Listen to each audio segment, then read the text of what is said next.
Hail! This is Kurt Hoogstraat at Contemporary Vitki for Awaken the North. So today I'm going to talk a little bit about how I get into a trance to perform safe work. Well, first I try to do something that's going to stimulate me through my nose, olfactory stimulation. And I do that two ways.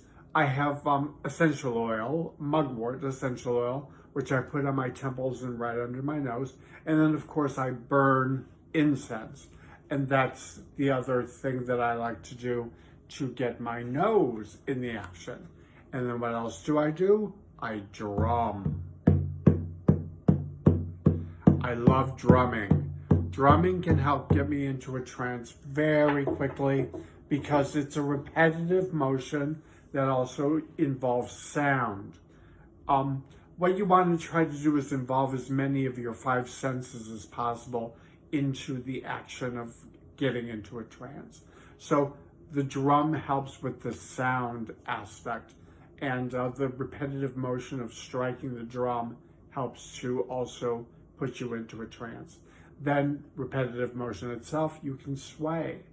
There are times that I sway as I'm trying to get into a trance, and the act of swaying will, in a rhythmic manner, will help put me into a trance.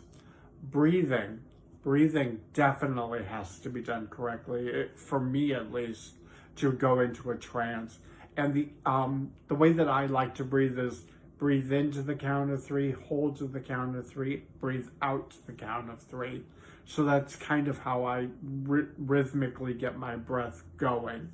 So those are some of the ways that I like to get into trance to do safe work. And it's important also to have an intention, because if you don't have an intention for your safe session, you're just going to be flying all over the multiverse and who knows what you're going to bump into.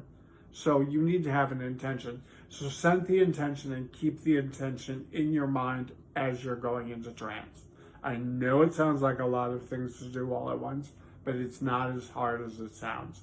With a little practice and a little gumption, I'm sure you can conquer it too. So that's kind of my basic tips on how to get into a trance. Thanks for watching, and hail!